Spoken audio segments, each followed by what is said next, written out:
What's going on there, YouTube world? Austin Lewis here, coming to you guys live with another YouTube video. And in this video, I'm gonna be sharing with you guys 3 things that identify a bad ATM location. Now, before I even get started in this video, definitely make sure and go drop in the comment section below. If you're just brand new to this video, make sure and go smash that subscribe button. Make sure and ping that like button and throw on the notification bell. I appreciate each and every single one of you guys that have shown up here to this channel. So I'm gonna dive into the three things that is so simple for you to identify a bad ATM location.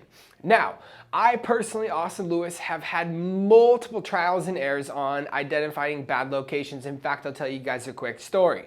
I had one ATM contract located here in Arizona where I was so excited, I was so fired up to actually land these ATM deals when I first got into the business.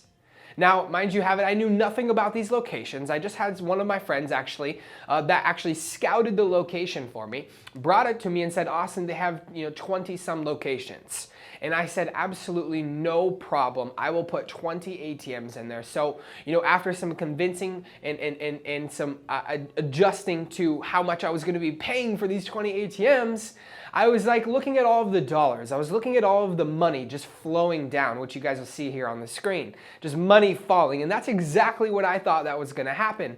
But come to find out, these locations were, out of the 3 things that I'm going to share with you guys, it was super bad locations. Like, I didn't have any idea on how to actually identify a bad ATM location. Now, obviously, in other videos that I have here on my channel, I actually kind of cover what are good ATM locations in terms of, what are the 5 steps or the processes that we run through when we look at ATM locations, considering the amount of employees, the location, the surcharge, the banks, what type of a business that it is. Obviously, those are very common sense, but the 3 I'm going to be sharing with you guys here this evening or today, whatever time it is that you're watching this video, is 3 things that you may not even realize when you're actually going to be reaching out to a business owner.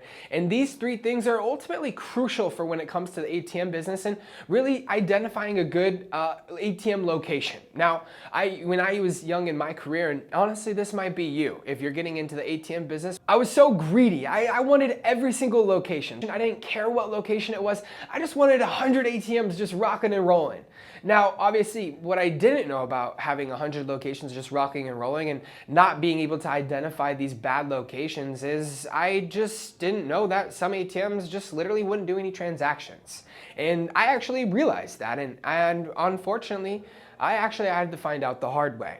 We actually placed our ATMs in, probably close to around 20 plus locations that were cigar shops or smoke shops is really what it was. And again, I'm not downing smoke shops, and some of you guys might be watching this video that you own smoke shops, but one thing I really realized through trial and error, good trial and error, obviously now having over 100 ATMs in different locations, I quickly realized that smoke shops were not the place for my ATMs. Would it generate revenue? Absolutely. Would it make a lot of money? Absolutely not. Would it make a little bit of money? Probably not. I saw, smoke shops made anywhere from $30 to $80 a month. And again, that happened to be in my portfolio, right? So, without actually identifying, and again, there's multiple reasons on why they only made that much. And I'm gonna share with you guys that in number 1. Number 1 happens to be the person, the owner, or whoever I was getting the contract with actually wanted to control the surcharge. So, for example, I would reach out to the person and say, hey, I wanna put my ATM inside your location. They'd say, absolutely, let's go. I want to hear from more information. We would share with them. We told them we would own it. We told them we would load it. We told them we would service it. All the things that you would want to do to talk the business owner into letting you have their ATM inside their shop. Well, ladies and gentlemen, that didn't really work out great for us. So come to realize he wanted to control the surcharge. The surcharge actually went in his favor. He was getting majority of the surcharge, and I was left with $1 or $1.50 for owning the machine and loading the machine, and he was making the same amount of money as I was. So if I were you, that's one thing I would take a look at before you actually move forward into an ATM contract, is making sure the business owner or the business doesn't want to control the surcharge. surcharge. You have rights to the surcharge. You are the owner of the ATM, so you can set the surcharge for whatever it is that you want. Obviously, consulting with the business owner and letting them know what you're going to make the surcharge of the ATM, but also understanding that you are going to be making majority of the surcharge. We only pay right around 50 cents a transaction to the business owner if it happens to be a phenomenal location, if it happens to be an incredible individual, if it happens to be, I usually never pay more than 50 cents to the business owner. So number one is make sure that you are in control of the surcharge. Number two, right? Number two is they want to be in control of the splits. Now, obviously the first one was make sure you are in control of the surcharge. The second one is make sure you are in charge of the splits. When I talk about the splits, ladies and gentlemen, I'm talking about the $4 surcharge. Make sure they're not coming to you and saying, hey, listen, man, or listen, girl, if you want to put your ATM in my shop, this is how to identify a bad location, ladies and gentlemen. If you want to put your ATM in my shop, then you are going to have to pay me $2 a transaction or $2.50 a transaction. You're going to make $1.50. Well, ladies and gentlemen, that is not how this business works. That is how you identify a bad ATM location just based off of the owner, because the owner runs the location takes after the owner, and the owner wants to control the surcharge. I do not believe that the surcharge splits should be in his control. That is under the ATM operator's control.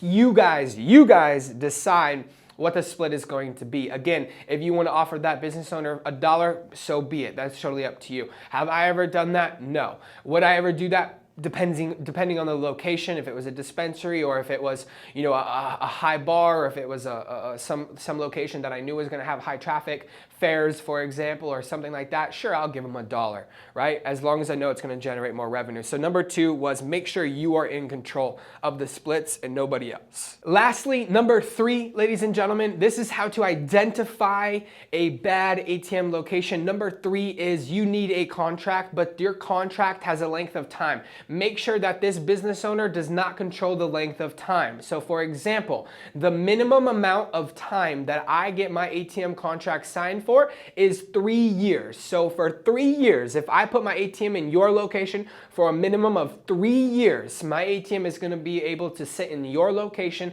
and earn revenue and be a convenience of your customers.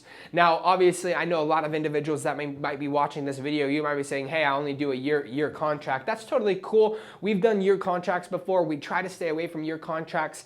But again, you know, they do have auto renewals, so we are aware of that. We do understand that. But also understanding that make sure that this business owner or this business does not control the amount of terms, the length of the term for your guys' ATM contract. If he says, hey man, listen, or hey woman, listen, I only want 6 months of this ATM in there, honestly, you guys can dictate that is probably going to be a bad ATM location. Why does he only want 6 months? Why does he want to try it out?